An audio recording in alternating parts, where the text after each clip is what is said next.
Okay, we're started. Lovely to see you all.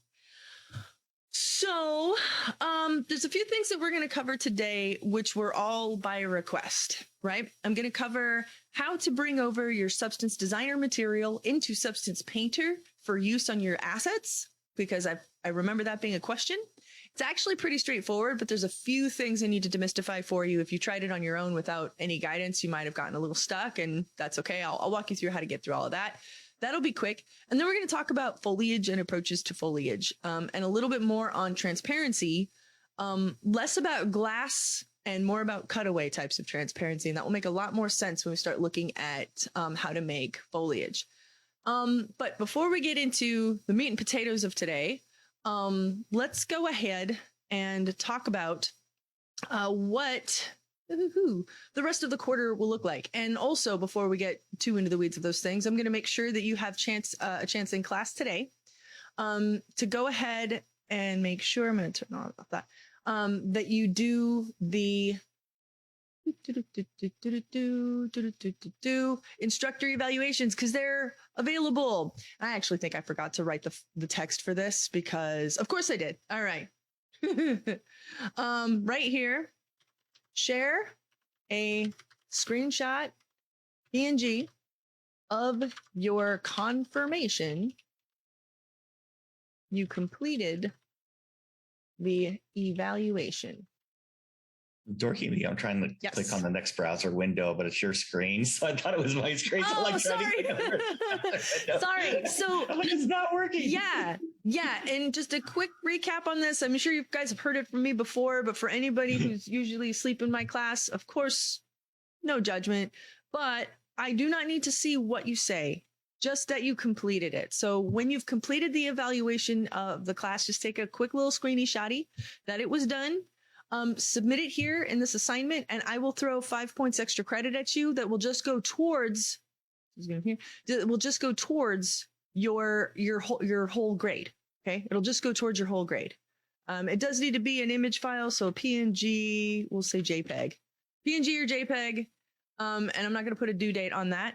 However, you do need to finish this in order to unlock the final stuff, which is what I'll be covering more today.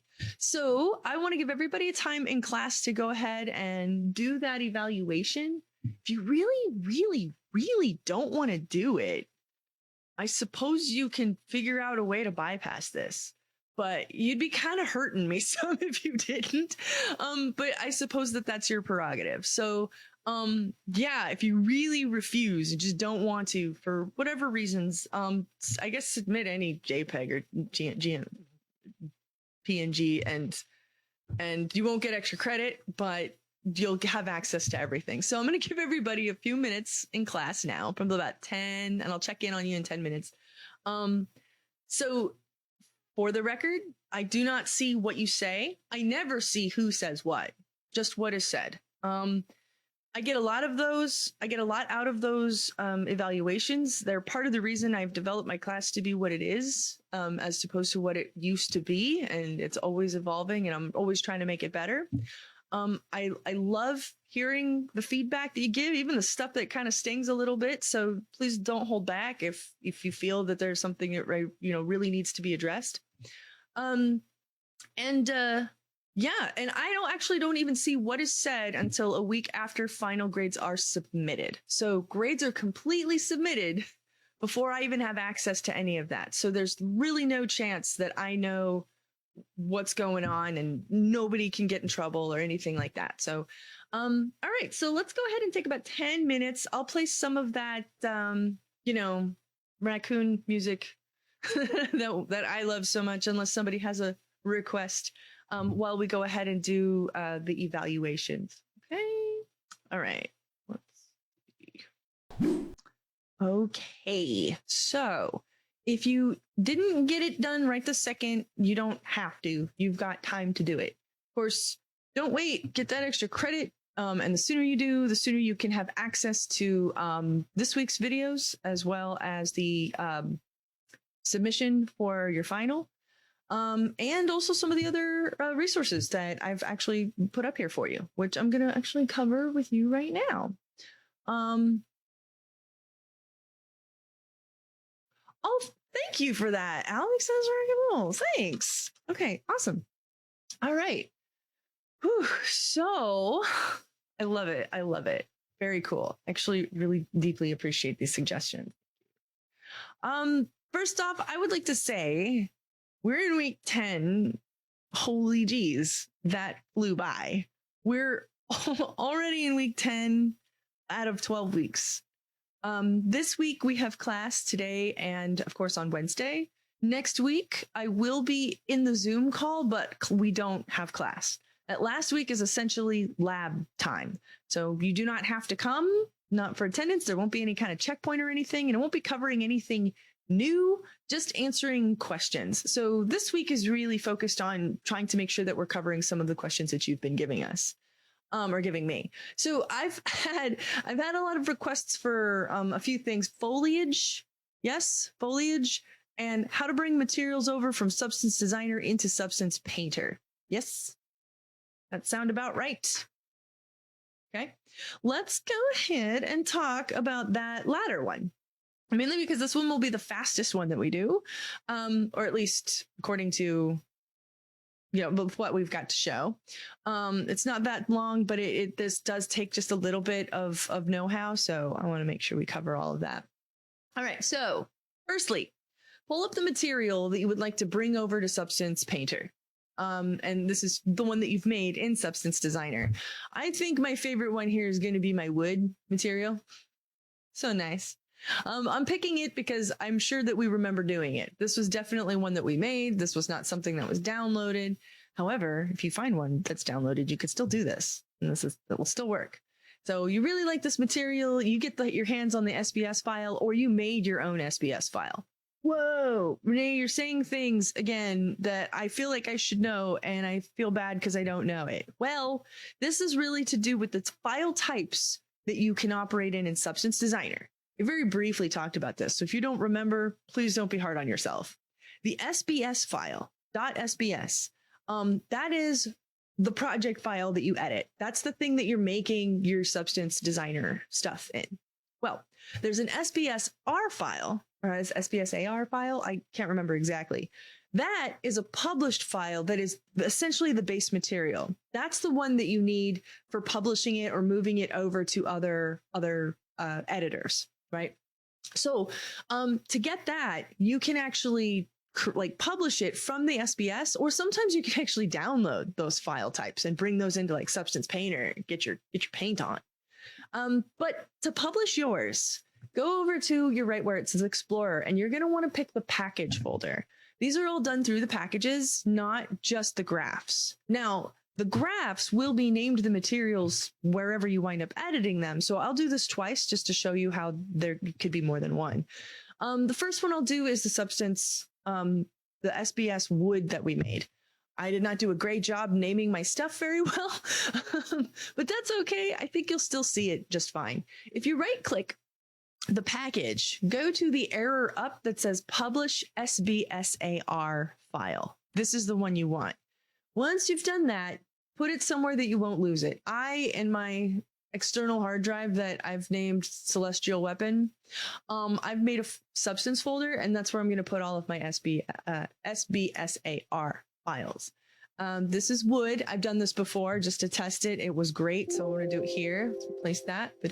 Boom. Don't need to change any of these. Don't need to actually edit any of this. You could just click OK, and you've got the published file type. Thank you. My other one is Ultima Weapon. So I got this up. We're good to go. I know.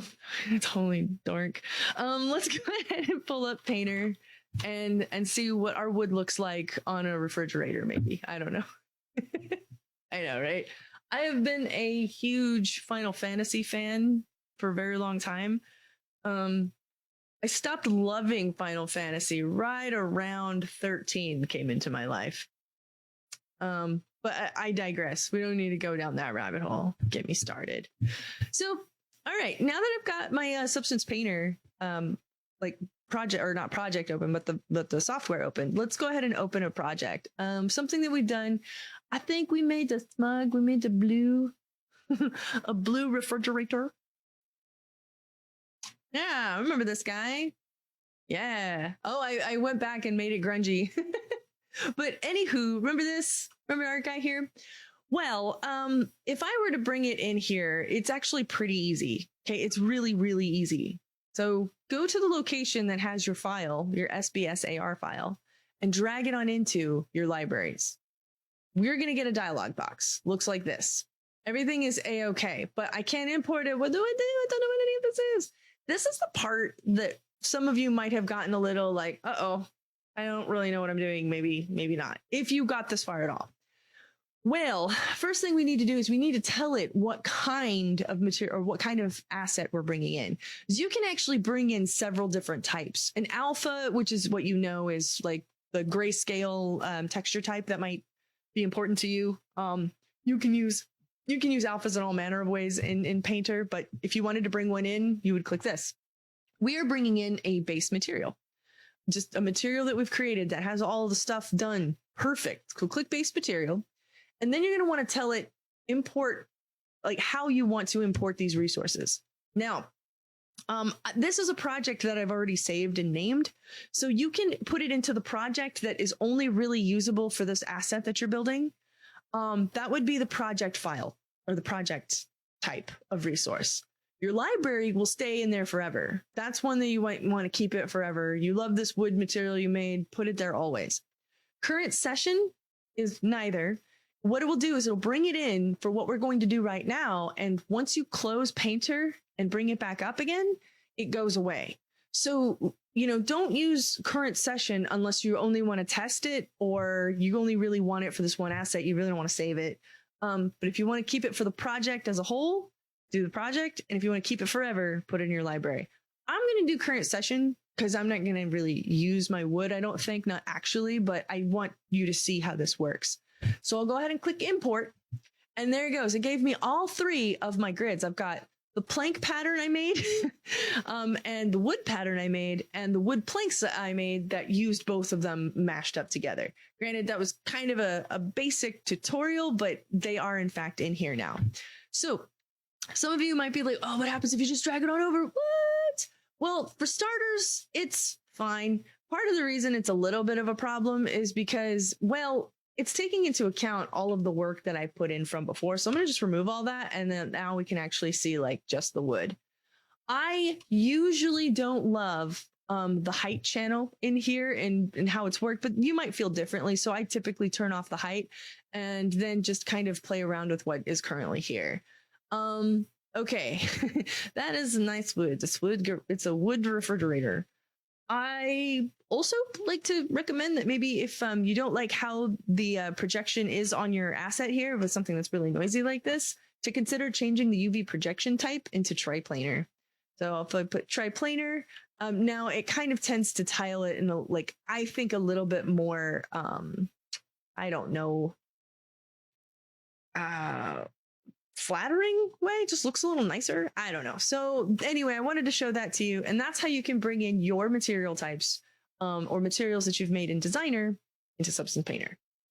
All right, it was that easy, but there was that weird dialog box that you could see, and you'll notice that it brought in all three of my materials. Yeah, cool. All right, so I'm going to go ahead and close this out. Yeah, go ahead and discard. I don't care. Let's look at a different one that's just the one material. Concrete. Concrete's fine. I made a concrete one. I think I made a stone one. The stone was just concrete but red. I'll use this one. Why not? I don't remember what I was making this for. I think I was looking at ways to make brick and then grout separately and mash them together. But anyway, all right. So I really like this. It's fleshy concrete. Ew. You know what? You guys are making me want to change the color. Give me a different color. I want this to be construction yellow. Maybe. Eh? Ew. That looks like toxic sludge. Okay. All right. I tried. It's not gonna work. Oh no, what did I do?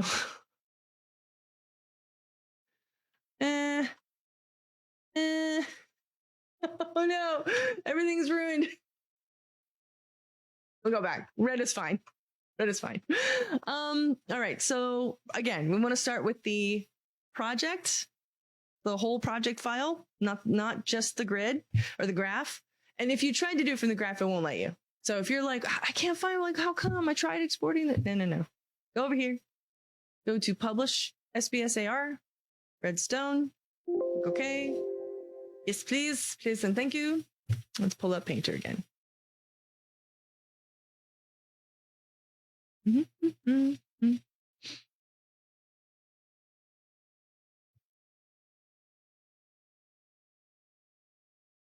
going to pull up a different asset. I feel like I might have one that would work better. I did a pillar demo recently.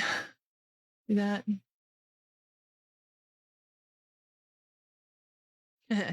Neha rules. Or Doyle rules. All right.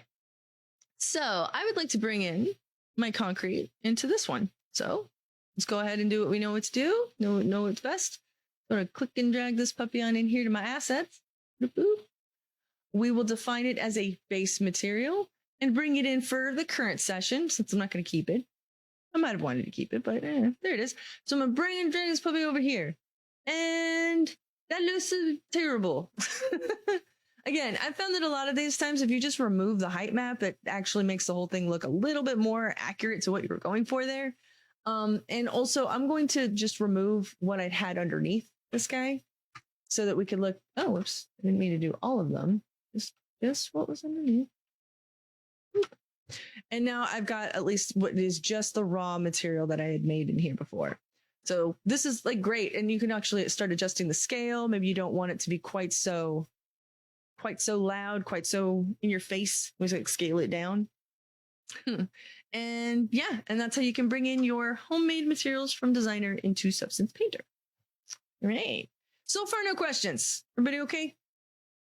You good?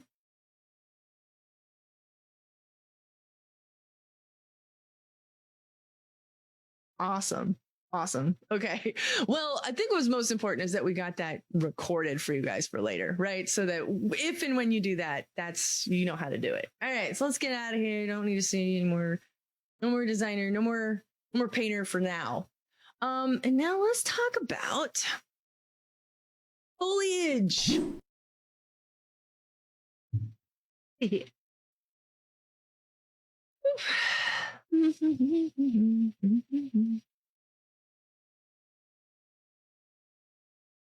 Now, we might talk grass first, since that is probably some of the most common and easiest to approach in terms of, I think, just practice.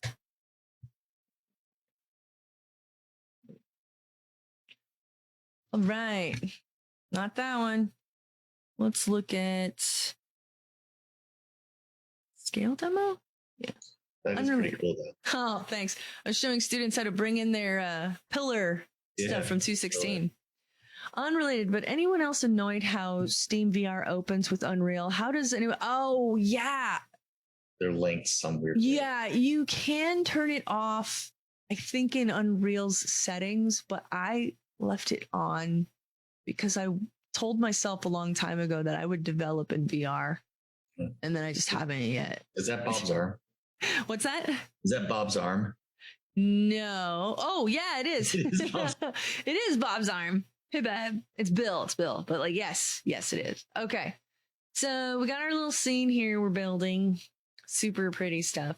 And what we covered last week is how transparency does not have to be like an on or off switch, right? So let's do a little bit of exploration in materials. We'll make a new material and we'll call this the cutaway demo, I guess. Sure. All right. Materials.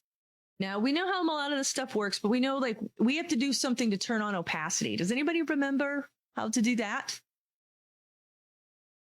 Somewhere in the properties. Yeah, right over here in the details down here. So we want to switch. Oh, no. What did that do? Surface. Actually, I think that's actually okay that we leave that. Opaque, though, we want to change into translucent. I think default lit is fine. And we've got opacity. And instead of this, I want opacity mask. Masked. There we go. Woohoo! All right. So remember I said before, when we were talking about transparencies in Rio, that there are types of transparencies, right? And last time we talked about the big Mama Jahamba one. We talked about the most beastly of the processing that it takes to do it, and that's usually to make glass. And it's even like beefier when you start applying other types of refraction in here, and opacity grayscale, and that it's not opaque or not. It's just you render some of it, but not all of it. And it's got to calculate how much of the pixels behind it versus the thing in front of it you see.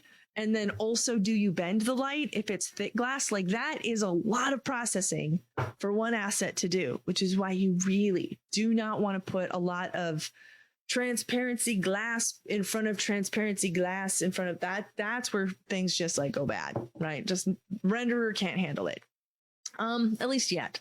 Things have been getting better over the years though. Then we've got something called transparency or opacity masking. Now, this is the difference between a floating point integer of how much opaque something is, which is 0 to 100%. You can have something that's 50% opaque, or a Boolean. It is either or it isn't. So now that I've got kind of a base material set up here, I'm going to bring my little, actually I think what I would do is I might make a new one, but we could bring in our little wash me mask here if we want to. But this is going to be a little bit of a problem because we have a lot of grayscale here. It's not black and white, it's grayscale, meaning at some point it has a cutoff, what it accepts as light enough to be considered on and what is dark enough to be considered off. So I don't know, we just give it a little trysies. Put in a little opacity map and see what happens.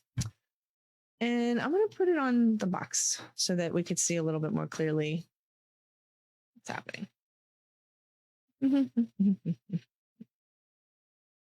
Oh, okay. So it is not rendering this kind of circle here in the middle. Yeah, see what's kind of happening? It's like decided that the values around here are light enough, and okay, alrighty. That is a little rough, but you kind of see what it's doing. It is either rendering or not rendering. And it's also not calculating any kind of metallic or base color or roughness or any of that. So it is not like this is glass that is completely see-through, but you could still see some shine or smoothness to it or reflection. No. No. Just doesn't render it. It's on or off. This is a considerably more efficient way of rendering transparency, because it doesn't require all of this other lighting calculation to be considered in the nuance of the varying amount of transparency that's there, right? So anybody have any questions so far? That kind of makes some sense. Yes? I'm wondering, I'm sure you're about to say, but I'm wondering, where is the cutoff? Where do we tell where the cutoff is? Yeah, that's a good question. I would say that it's probably right around the 50% mark. That 50% gray is probably, like, anything higher than 50% is going to render, everything lower than that, maybe not. You can slide that by adding some nodes in here, like a multiply. We could do that. Let's see what multiply does. Let's put a multiplier in here. Let's give it a value. It's a little onesie scalar parameter. I like to call them onesies. All right, so this is a multiplier. So that means it's going to make, if I multiply it by 0, it will make it completely blah, blah. But if I multiply it by 5, it will make it, I think, a little darker. But the white will still stay white, I believe. That's what it does. Oh yeah, sure. It tightened up that edge for us there a little bit. So that would mean made the gray darker, except where it was very white. And I think if we did this by 1, it would be the same. So if I did 0.25, I might get it tighter. Even tighter? This is starting to feel a little bit like a limit. Remember in math where you're like approaching but never reaching 0 or 1? Oh, yeah, that was too light. Let's do 0.3.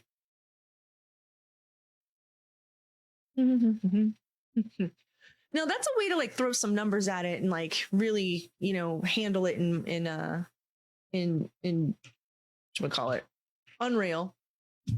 You know that in order to be a 3D artist, you need to be proficient in Unreal, ZBrush, Maya, Blender, 3D Studio, Max, Photoshop, Substance Painter, Substance Designer. My words get mixed up.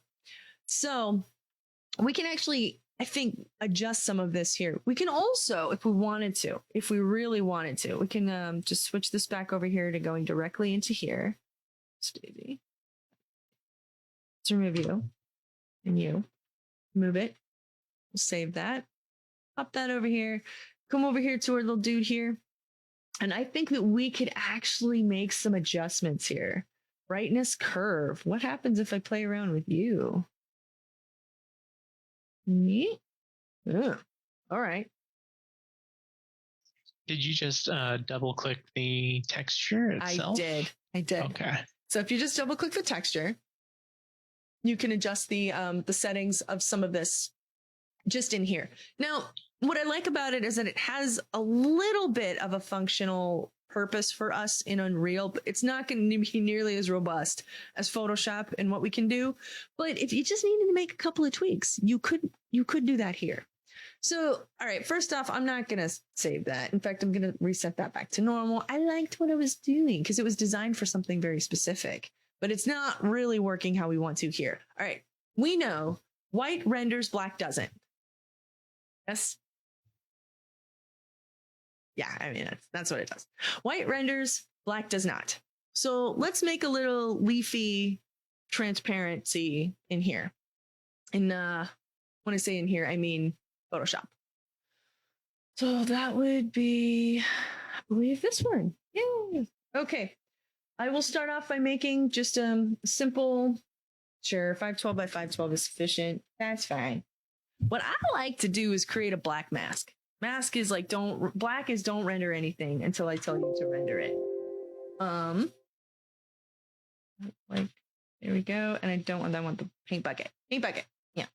Now, you may do all of this in Photoshop if you want. And if you're doing a stylized type of foliage, this works great, actually, just kind of getting in here and starting to paint. But before we kind of get into the nitty gritty of hand painting, what we can do is we could just like experiment a little bit with some alpha cards here. So let's make something. I'm going to make a leaf. Make sure it's white, and white is 50% flow. Maybe play with some brushes here. Who is an artist? Maybe can do myself. Mm-hmm.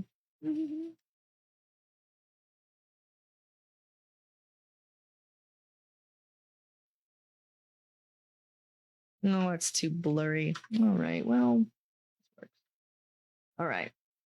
Let's do a little leafy. Mm-hmm.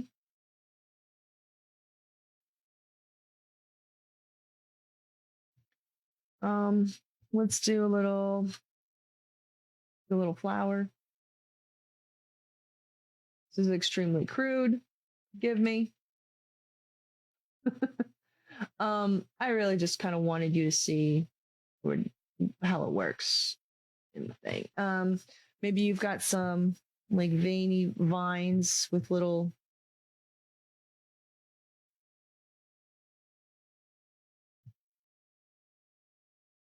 Okay. All right. And oh, I don't know. Oh, I know. The thing that this is mostly used for, grass.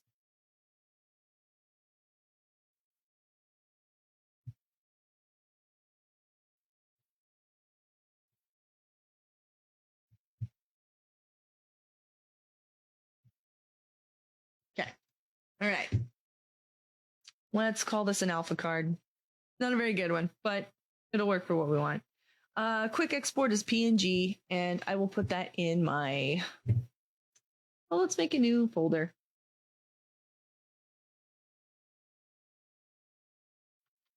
Foliage demo. Test alpha. All right. Let's go ahead and bring it back. Would it be too much to ask for a demo of emissive as well? No, it would be too much to ask for that. I think we can make that happen. Yeah. All right. Yes. Let me try to get that happening here. Okay. Where was I? Right. Up this over here. All right. So what I really want to do is I want to take my little emissive, my little alpha card that I made for foliage, which is granted very crude. And there are better ways to make alpha channels for sure. But kind of have to see, like, to make sure that we understand how to build it in the material itself here. And then atmospheric fog and lighting. Maybe. Yeah, I covered a little bit of lighting, just some of the basics of lighting. Lighting itself is a very long topic. In fact, I spend a whole lesson on just it in 218. And it's not like a one-time demo, but yeah. I might watch some new tutorials, but I need it. Sure. I actually shared a very good one in the thing. Oh, cool. So, okay. All right, what was I doing? Right. I've got my folder over here, because I've got my little foliage demo folder here, and I'm going to import it into, let's see, I've got, let me make a folder. New folder. Foliage demo textures. All right. Here. Please and thank you. Down. All right, we know what we're going to do here. We're going to drag and drop this puppy in here. You. Cool. So now instead of this kind of gray fall off that has all of these in-betweens, we're going to give it hopefully a pretty reasonably black and white mask. And it should hopefully only render just what we wanted it to see. Save. It did say wash me. That was upon request last time when we worked on it together. Because I was showing how to make a fall off like from the middle. Oh, that's pretty good. That's pretty good. All right. Okay. I like that. I like how it is. Even casting a shadow. Very good. So in the wash me demo, we made a dirty window. Wanted it to look kind of cruddy and dirty. It's just some quick stuff. Super cool. Yeah. That's what that is. So over here now, we've got now the basics of what I think you're starting to see how you could possibly use this. Like, okay. Now that alone is enough for you to probably be pretty dangerous in that, like, okay, so we take some grass cards, we map them to this in their UVs, and we make some grass cards on our scene. Absolutely. You can make one and place several in the scene, or you can make several that are relevant to your mesh and import them all as one mesh. Now, that's going to be the most optimal for you because Unreal will treat it as a single mesh with just a lot of polygons. And I don't say a lot, but many. And only one material attached to it. That's one draw call. If you have one card and then you repeat it, Unreal treats it as multiple assets. So it treats each one of them as a draw call. So it's actually better if you've got your scene set up. And I think, Brandon, I might be thinking of yours a little bit explicitly when I think of the concrete sort of pillar scene. You can place grass cards throughout there using just a simple like painting of grass on those cards, and that would work as a single asset. All right. Somebody was asking, is it too much to talk about? Can we talk about emissive color? Yeah, for sure we can. In fact, let's do that now. What I'm going to do here is I'm going to look at our emissive channel. If I put in a number 1, no, I don't want to put number 1. I'm going to put in a vector 3. Let's just put in some color in here. I'm going to plug that into the emissive channel. I'm going to delete that. Now, if it's black, what color does black produce in light? No, nothing. There's no light. So let's give this like a pink color, really bright. Let's see what happens. Did it not save it? Yeah, it did.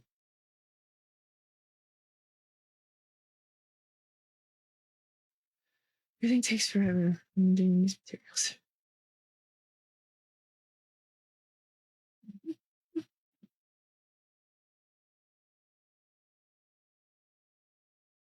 Okay. Now we've got them literally glowing that color. I think that if we wanted to, though, perhaps you didn't want them all to be glowing the same color. So that means that you could take something that is very close to your alpha channel and start adjusting it for emissive color that you want it to be. So I'm actually going to bring you guys back over to Photoshoppy right over here. And I want to apply some color that will be the emissive channel or the emissive map that we could use for our color here. Now, maybe we want some. Now, to be clear, by the way, when I say emissive, we're talking about emitting light. So it has now got a glow. And if no light was hitting this object, you would still see it because it is glowing from that. And so that's why when I say emissive, we're now going to control the light in a channel very similarly how we control the opacity. So I'm going to play around with some grassy green here. And I'm going to do this thing that I like to cheat. So I'm going to just color over here.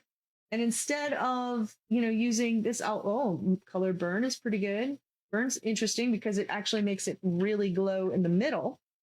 And maybe I want to do a different color for this guy. Maybe I want like a bright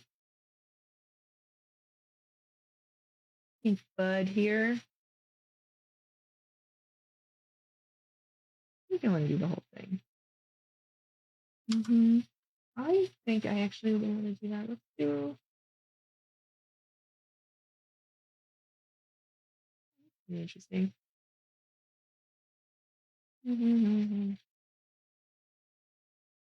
I just might BS around here. Let's do a bit of that. I tried to rely on fast tools. That's okay. Give me this color. Instead, I am going to select go. Now I will just paint on top of it. That will just be fine.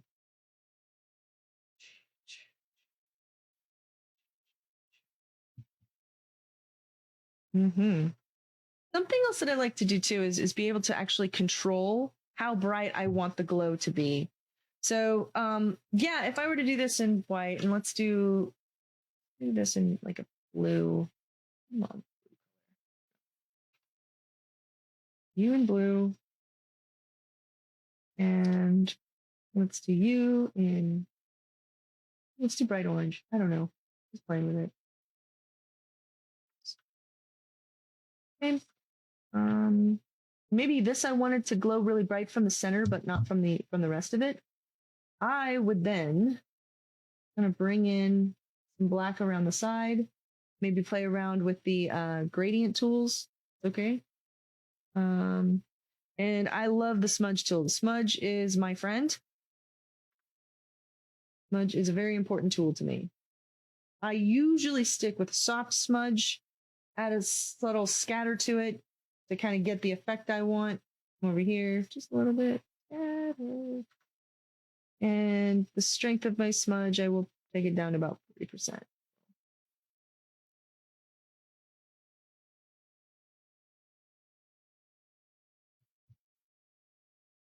Okay.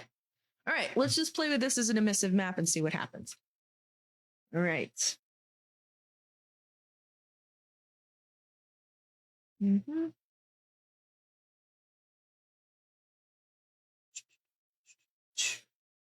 Yes. Bring it on back.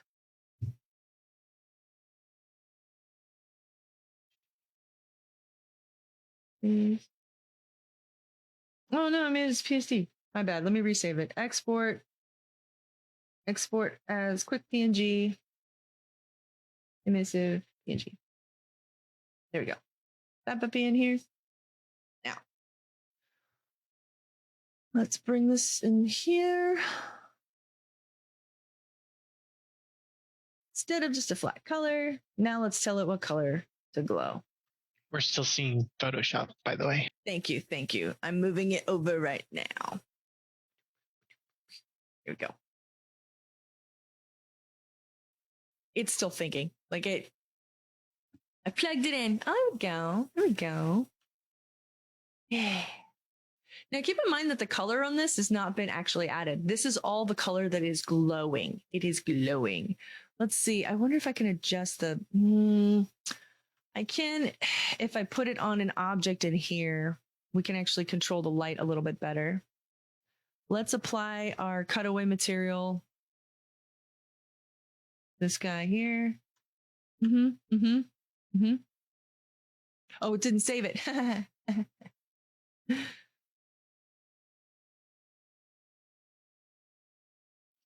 Now, if there's no light on it, it'll still show up, but it doesn't give off.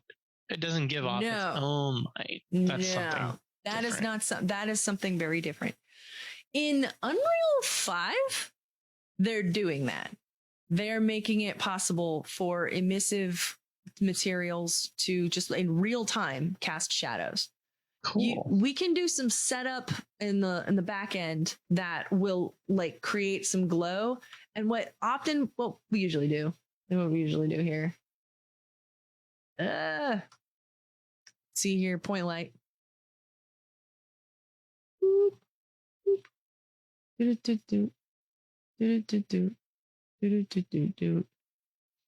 And this guy, we're gonna actually go ahead and go to default view. Okay, why you did that? We're gonna make you much smaller in scale. Oh my goodness. Just a little thing. Intensity should be probably like, I don't know, 0.2, 0.1. The color itself should be that bright green.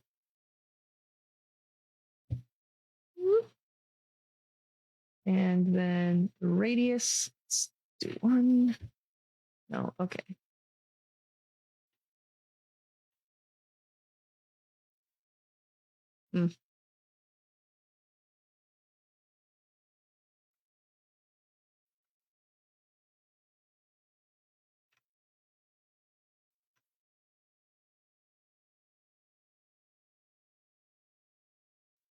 Intensity, point.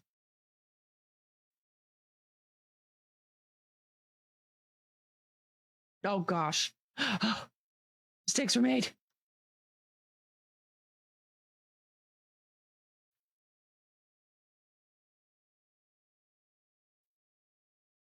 Bring this back to cinematic view. Why does it keep doing that to me? There we go. Yeah. And this is how we kind of fudge it a little bit. Create that glow. You can set these lights to respect shadows, but that's a whole lot more. We're talking a whole lighting thing. It's a whole thing. And right, this is where we're kind of leaving that. That is pretty. That is a pretty unnecessary glowy foliage. Now, just because something is not glowing does not mean it does not give off color. And right now, our default does not have a lot of color in here. You could create a color map for it too. And if we were going to just apply a quick color pass in here, we'd probably use a green color. I tend to lean towards the warmer greens when it comes to foliage, but I'll leave it highly saturated for now. So you can at least see that the color in the emissive affects, but not completely overrides the color in the color map. So this is where color theory starts to actually come into play. Now, I mean, it's actually pretty good. That actually kind of reasonably does override it. And you see here that like the white glow in the middle falls off to the green color of the actual flower or whatever. So these all do respect the light that is being rendered in the scene, as well as give off an emissive glow and kind of override that lighting influence. But if you want it to give off a glow, you have to go in here and set up the lighting for the smoke and mirrors part of it. Don't worry though, like the Unreal 5 is coming. It's handling it pretty well. Should show you some of this cool stuff. Oh my gosh. Emissive, real time, Unreal 5. So pretty. Lumen. Let there be light. Are you going to show us or are you just going to? No, I guess not. Lumen, Unreal 5, real-time missive. It's so pretty. You guys.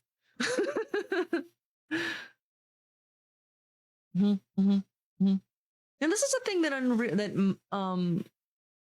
actually Unity does currently pretty well by just taking the emissive from their light, from their emissive lighting, and then off and lets you set it up in the bake.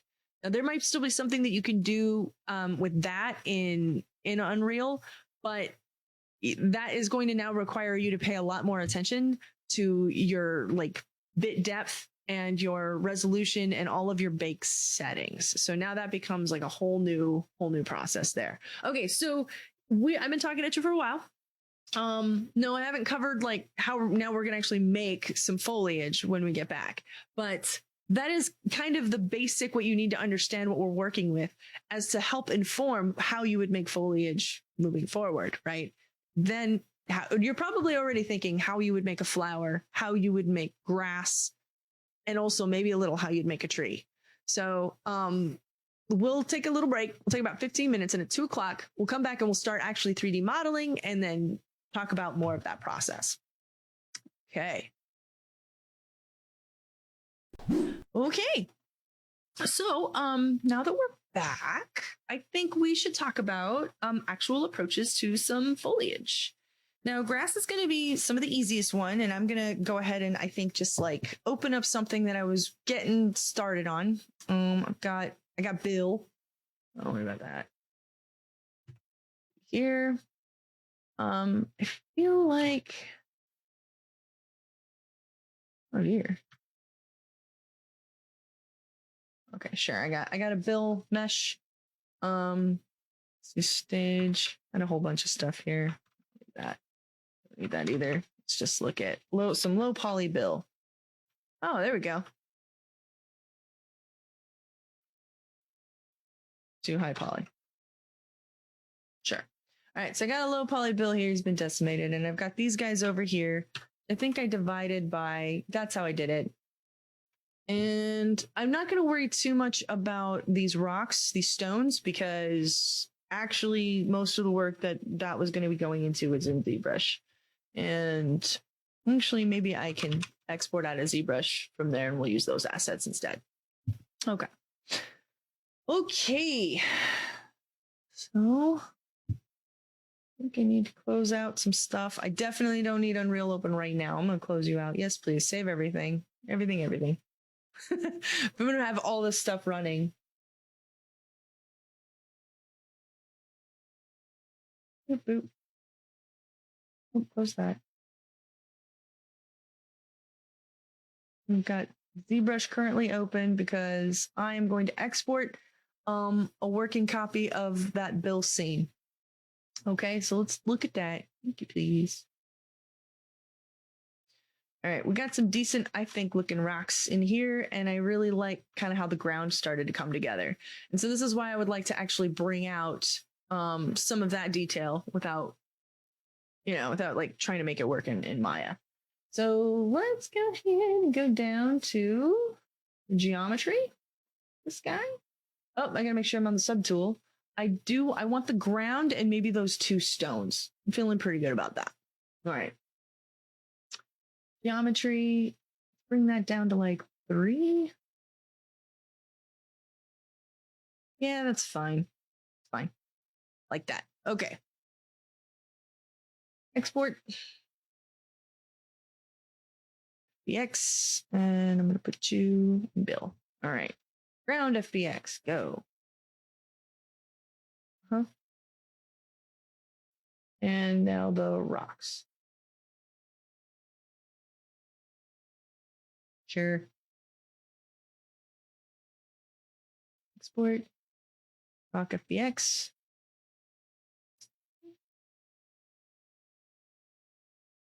And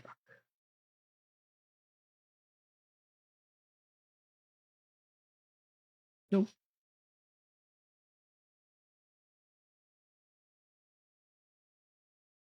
Sure. Export rock FBX. All right. Now I know for sure that those guys are not unwrapped, but started off like that. It started off as this guy, and then ended up being that ZBrush pass. Boop, boop. Somebody seems to be asking the questions about what brushes I used or anything. Interesting. And all right.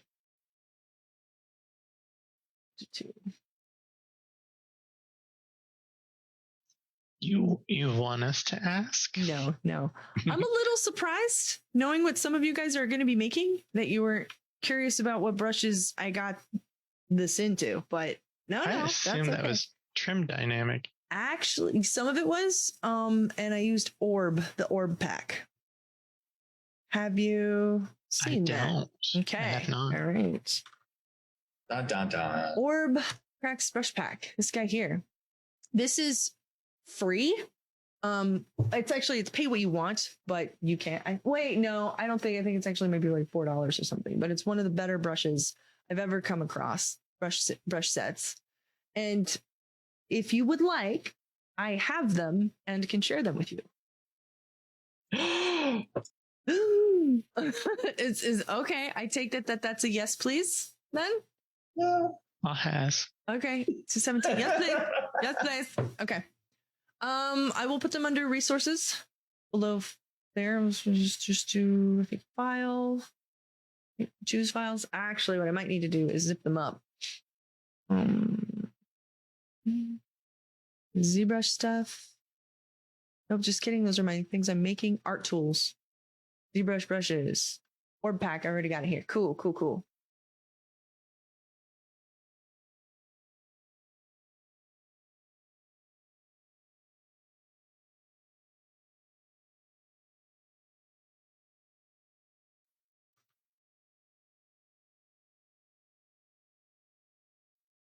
Okay. Brushes at once. There you go. Okay. So you've got some orb brush packed right there. Just grab them. Now, if you're curious about how to use these brushes, like how do I use custom brushes? First off, you can make custom brushes if you wanted to by getting in here and like messing around with some alphas, creating your own alphas, and then creating like click and drag stuff. It's really awesome. Essentially, they're just tiny height maps that you're making and that will wind up creating really cool. So I've got the ground.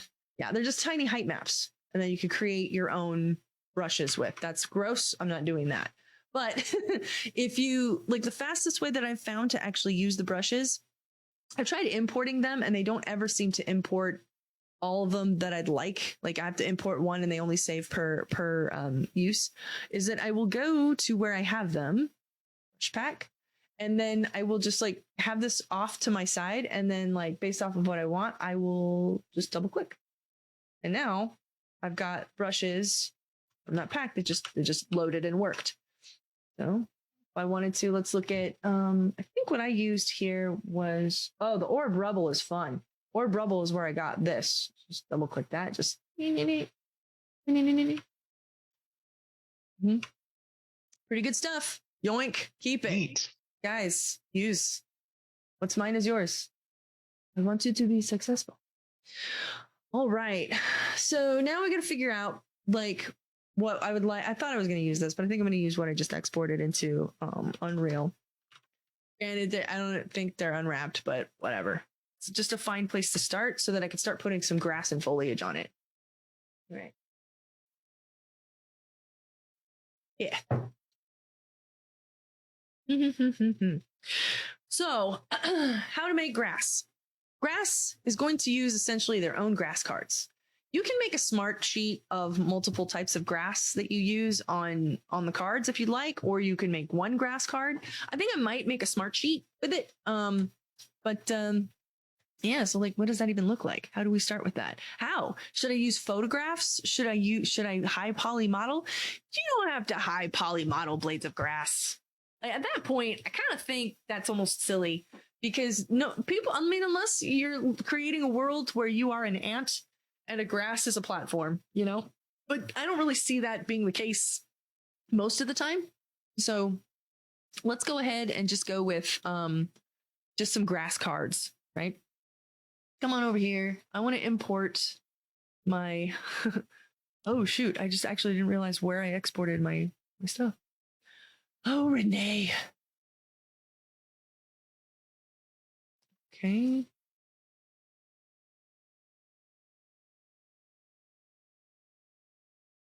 When I exported, I sent it to okay. Wait. It's Bill. All right, let's do ground. Let's just bring in the ground. Boop, boop. Work. Please and thank you. Wonderful. Let's come over here. I'm going to work on this little outside scene, right? Bring that in. I believe Bill was 23. Okay, let's do 24 by 24 by 24, and then we'll make the same thing with you.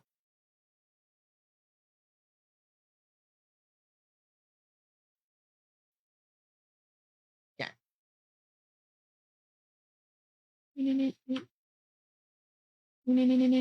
Okay, I got some nice ground here. This is going to be where I start applying some stuff. 45. Oh, that's cool. Do that too. 345 by 255 by 20. Excellent. Cool. All right. Awesome. I like it. Great. It's going to be my working scene. Come on back over to Maya. I am going to now name this guy ground 1 because I'm going to import that in here so that I can actually work with the ground that is the same. Hide you. Don't care about you. I love you, Bill, but you can go away as well. Actually, maybe I'll bring him back just so that I can have my reference, my visual reference of where he is. Like that. Okay. And I want to say, like, let's put some grass around his little placement here, right?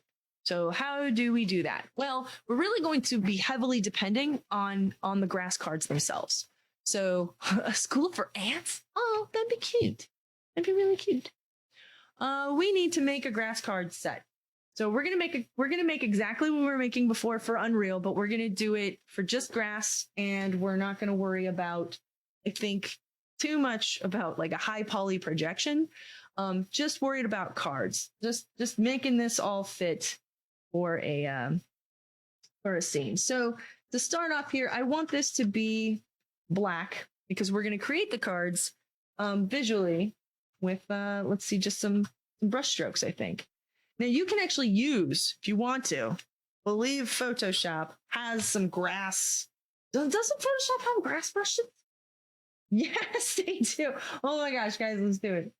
I mean, I don't usually like to cheat like this, but okay. I don't know that I want the scatter quite so much. No, that's fine. Brush dynamics. I don't want an angle jitter. Well, maybe a little.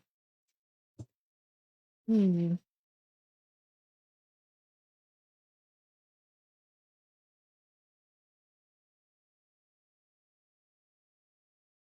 Hmm.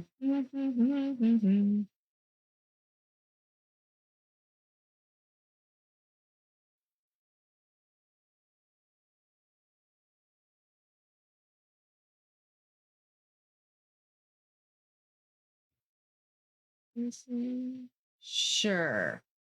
Oh man, this is not gonna look great, but that's okay. All right.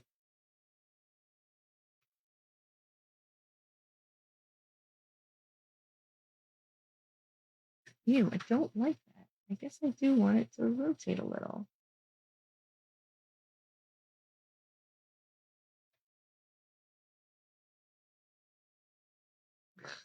Okay, I'm actually finding I hate this. So I am not using this brush. However, you can, and it does work. I just don't like it. I'm going to come back over here to a good stiff brush, and I'm going to actually come in here and make some cool grass. Now, what do you guys think I should do? We could just kind of like go like that. I got some grass. Okay. Yes, you can. And yes, we can. But I really recommend looking at some reference. This is going to help your stuff not look terrible and give you a little bit of ideas and types of grass that you would like to do. That's actually quite pretty to kind of mix it up a little bit. Straight grass. Okay. Wild grass. I've been looking at some grass that like kind of bends and flops over. Okay. Could you use this? Yes, you could actually. Hypothetically. I want to copy this over here. This in here. Give me my burn tool. You could use this as an alpha card and invert it. That's a thing you could do. I was just going to say, can't you just invert it? Like select it? Yeah, I mean, kind of. So like to do that, let's say that was your goal. You're going to do some photo manipulation out of this. Get rid of anything that's not going to help you. Delete, delete, delete, delete, delete. Don't need any of that. You just want this. In fact, I'm actually going to tap that, invert that selection, delete it. Please delete it. Thank you. And now I've got something I can work with.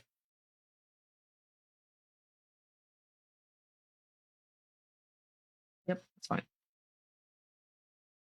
All right. Now, I'm going to make a copy of it because I like it. And that's a habit I like to do. And I'm going to Control-Alt-Shift-B, switch it to black and white.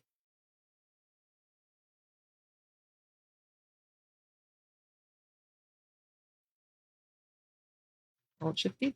Are you not going to do it for me? You really did. Okay. There we go. Control-Alt-Shift-B. Get you the black and white stuff. That's okay. You can flip it. And now we've got something that's going to start off to look like an alpha card. I still think you probably don't want it to be quite that grayscale. So I'm going to use the dodge and burn. Go ahead and dodge this puppy. Just give it a little bit. Oh, it's super intense. Put that down here.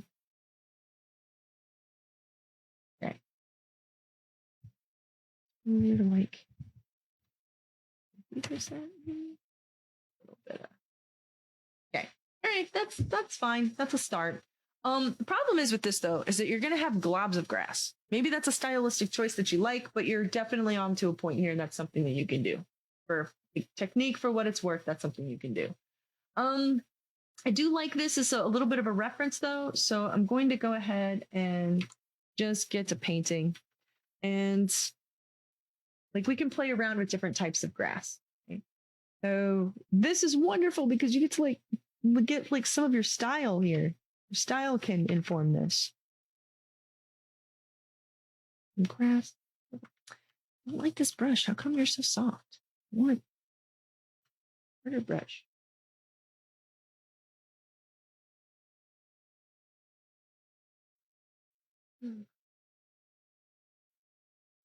So hard picking the right brush, don't you think? I try not to go down that rabbit hole. Yeah. Just stick with standard. Otherwise, I spend so much time trying to get the perfect one. Yeah, I like have a zillion brushes. Yeah. What tablet are you using? Because mine's overly sensitive. Like when I try to draw, it's all like janky and wiggly, squiggly, all that stuff. I am not sure what you're saying. Well, my tablet's too sensitive. Well, okay. So that's a thing that you can adjust in your settings. Okay. Yeah, but I'm using a Cintiq 24-inch. Okay. I want that. And pressure. Yeah. Okay. Now we're talking. Please. So we can. Doesn't have to be quite that thin. And I think what I'm gonna do is actually approach this in quadrants, but you could do whatever you want. There's some little whoosh, little whooshies, whooshies. I like to go long and then little down, little whoop. Just get some fun brush, little chunk of crap. All right, that's nice. Come over here and get some little short ones. Maybe a little bit, like one long one there. And maybe we've got some with some interesting shape to them. You know, maybe like those little foxtail type things. Because sometimes you get a thing of grass and they just have like little weeds. Over here, and you could get a little playful with this if you wanted to for like weeds and flowers if you want. Maybe you've got grass that's very short but kind of thick. You want that type of vibe.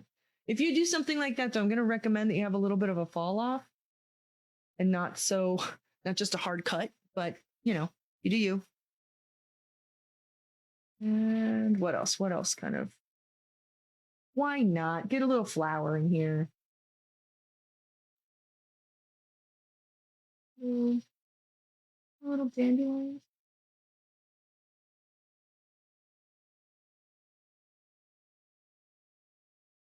It's a bug. Very cute. All right. So I got some basic foliage layouts here. Wow. Just looked on Amazon at that tablet. It starts to like, yeah. But I mean, you know, my job. Yeah, but you get what you pay for. You know, yeah, afforded me that.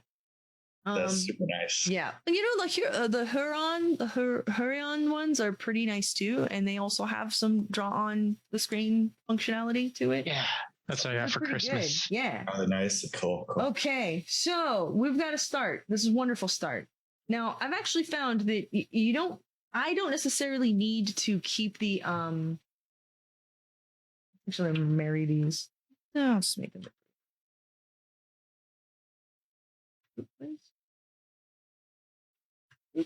Okay, can I not group them?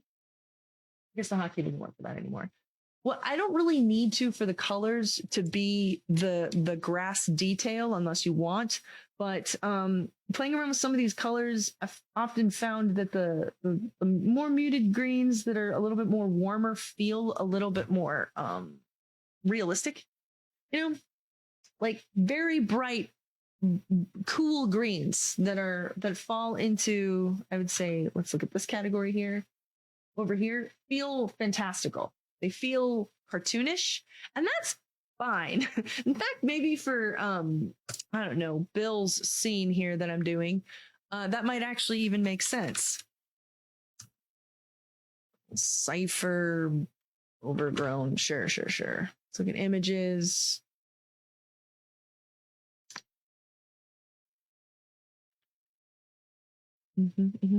Wacom's are very good, probably industry standard. Yeah, my Cintiq is technically a Wacom.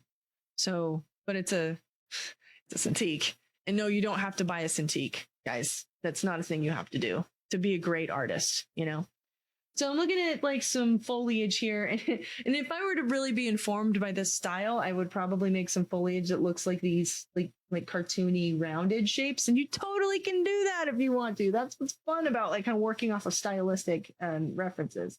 But I'm going to just use this as a starting point for like some color. So I did not choose this green, right? I chose this green, right? So I'll start with that.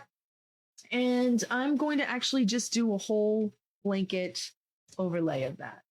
Yes, I can like use maybe like a multiply on this so that I could see if I want to add any variation to this. And this is a great place to do it. But I'm still just operating in the color channel here. And this guy is literally going to be my color map. We'll start with that. And this is my alpha, right? And black background. Sure. So this is great because in here I can actually start to apply some color variation in here. I mean, we can actually add some cool green in here if you'd like to. Let's do it. I don't know. If I wanted to like add a little cool green here. And then I can't believe it makes me reset this every time. I cannot stand the hotkey for rotate. I pretty much just prefer to use the smudge. So I kind of mix them up a little bit, but that's okay. I can just keep using it here. Add some little color variation, maybe just a little bit of brightness near the top of them, because maybe that's where it is the most bright. I don't know. Play with it. Play with it. I am going to play around with some of this, and maybe the ends of it are dead. I don't know. And just play with it. That's actually kind of bright. I think I might want this a little bit darker.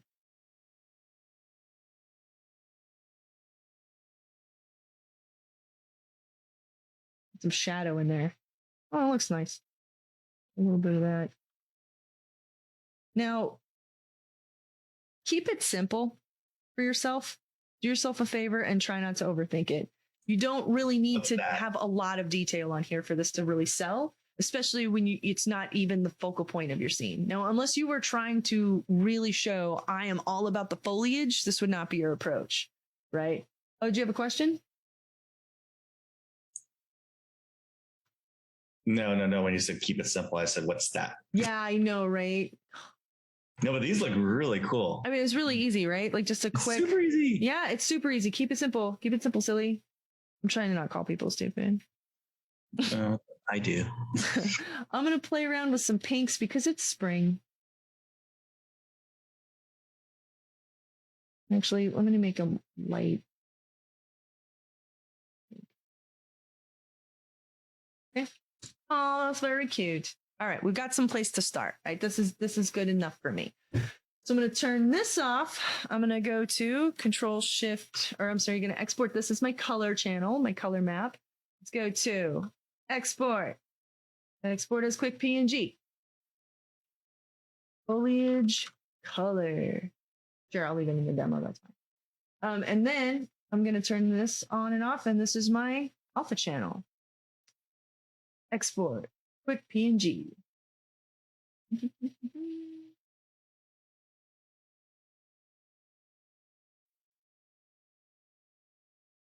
Sure. Now, you can actually use the proper alpha channel in here as your transparency. That is a thing you can do, but it's okay to keep them separate too. That's fine too.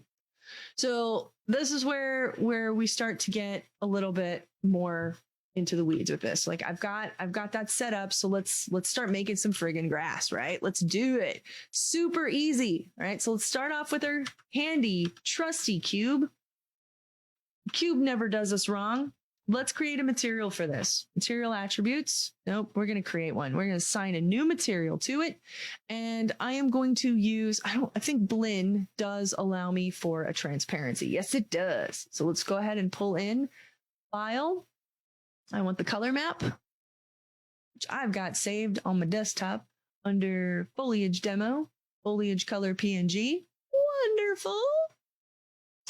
All right, and let's go ahead and go up a level. Oh, it's not showing it. Please show my materials. There we go. Just go to the material attributes, please. I'd like transparency. Let's do file.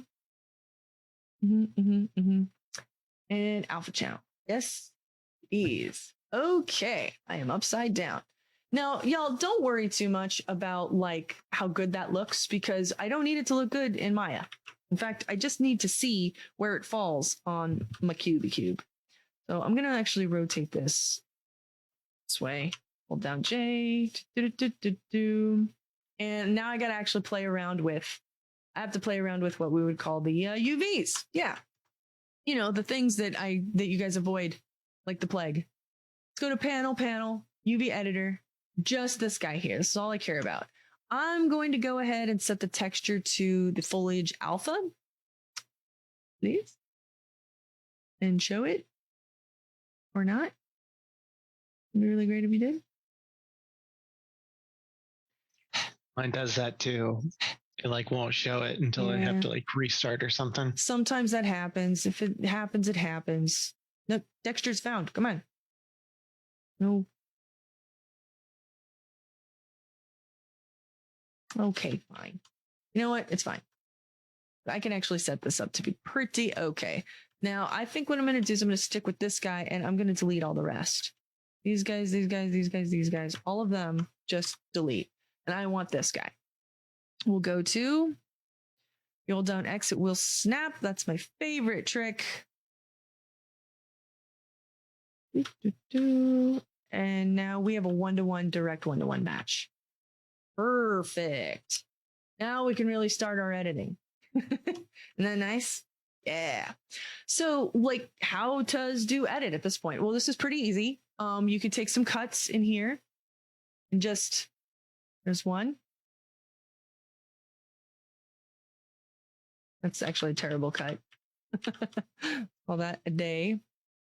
Mm-hmm.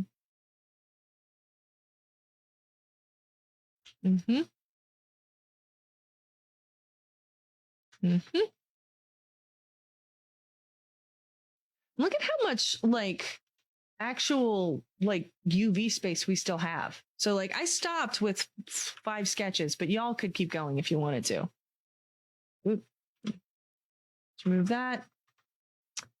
And then I'm going to go ahead and start slicing these guys. Everything here can stand to be disconnected. And I believe it is called detach. Yes. Ooh, yeah. Now we've got our own cards. Everybody has their own card. Awesome. Awesome. So now for the actual part of this that is a little bit more finesse and technique. Setting your meshes up for a quick population of your area, right? I actually think I'd probably want all these guys to be just a little bit bigger. That's okay. I also think I want each of these to be their own objects. Because I actually want to be able to edit the pivot with each of them. Let's see if actually maybe I can edit the pivot with all of them. Nope, I definitely can't. Okay, put that up here. Yeah. All right, so we're going to go back to object mode, or not object mode. I'm going to like separate all of these assets. This guy is going to be its own piece and this one here. So let's call you grass. And I'm going to mesh separate. Okay. Mesh separate. Mesh separate. Whoops, daisy. You should be your own piece, but you're not. Ooh. Let's go ahead and also separate you. No, you need to be detached. Detach.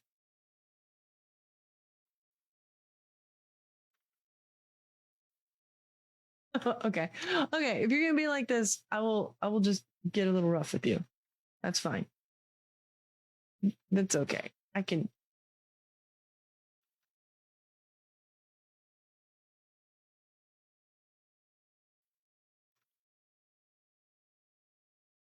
Oh, it is being really sneaky, isn't it?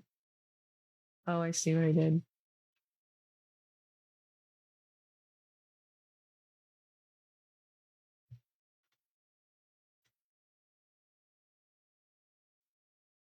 Ha. Okay. There we go. And we will detach, mesh, separate. Okay. So now all of these guys have got some serious pivot problem, right? And this is the part that I actually want to be able to control. So now that I've got all of these pieces here, let's go here, object mode, hit the letter D as in dog. And then we're going to actually edit the pivot to fit a location that makes sense for this piece, right? Usually on the ground, usually where the ground would be. And yeah, you can continue to adjust the geometry to fit a little bit more appropriately if you like. Now, this is pretty cool. I've got a pivot set to all of these that now I can start to actually put into the ground. And so why I brought in the foliage or the ground piece is because it will be so much more efficient if I can populate the grass how I want it to be on the asset and then export the grass as just a single asset. So now we can kind of get in here, get some rotation in here and adjust it accordingly. Then make a duplication and just do some rotation. Oh, whoopsie daisy. pivots all the way back here, but I think you see what I mean. All right. Come back over here. Let's go ahead and hide you and re-edit these pivots again. Woo. I think, look at this from a side view. All right. These guys, go ahead and snap them, or at least kind of close to the grid, so that you can edit the pivot to be on the grid for them. Oh, whoops. You guys should be on the grid too.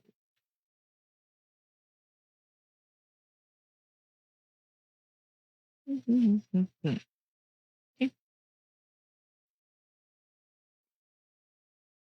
Snap. Yeah, kind of hard to see with the material on there. Okay. All right. Class is almost over, isn't it? All right. Okay, so before I get you into this, let's go ahead and save because we've been talking for a while. We only have a few minutes left. So there's some stuff I want to make sure that we're good to go. I will pick up where we left off here and populating it and then setting it up in Unreal and starting to see. And then we'll talk about ways to actually model more complex geometry or for foliage. Is it's essentially the same process. You set up that alpha channel, but this time you could do it in a bake and say like Substance Painter. So we'll do it with a leaf on Wednesday. Since we only have 5 minutes left in class, I want to just make sure that we are aware of how the rest of the quarter is going to be going. I'm still getting questions as though I haven't talked about it. So hence the reason why I want to make sure we in fact cover it and have any questions answered. Today and tomorrow, I will be on campus in N209 for you to use the classroom as lab time. On Wednesday, I will have another lesson like this, and we're going to cover foliage. And if there's time, any other questions that you might have of content that you would like to have covered before you hit the ground running, hopefully, with your final. Also, on Wednesday, we're going to do your first work in progress post. So please be ready to have that ready to show. Do you have any, excuse me. I thought I was going to sneeze, but I didn't. Do you have any questions about what the expectations are for your work in progress post? All right. Do you know how far along you should be for your presentation to get those points? It's just blocking in, isn't it? Just blocking in certain lights, nothing real detailed. Yep, that's right. Simple blocking, even using of primitive shapes for the things that you want to represent, that's great. If you're looking at something even remotely close to what I've set up in class so far, you're in really good shape. You don't need to have the materials like totally finished yet. Just get the assets in so you know exactly how much you're trying to model. Keep in mind that the final is only asking for 6 total assets, and that's including walls and floor and stuff. So you really don't need to over model a ton of things. So remember, this is intended to be like a still life shot, not an entire apartment, entire house, entire room, or world. Really scale and scope yourself down. You can have some simple lighting placements as well, but you don't have to have completed assets totally done. Now, as for next week, I will have the call run for you. We'll run the calls for the rest of the quarter, but you do not have to attend class beyond that point. All we have at that point is just lab time, meaning if you'd like to, you can hop on those calls and ask me questions if you are stuck. But if you're just working on it on your time and that's how you want to do it, that's okay. You don't have to come to class and I'm not going to mark you absent. So do you have any questions about what's expected for the rest of the quarter?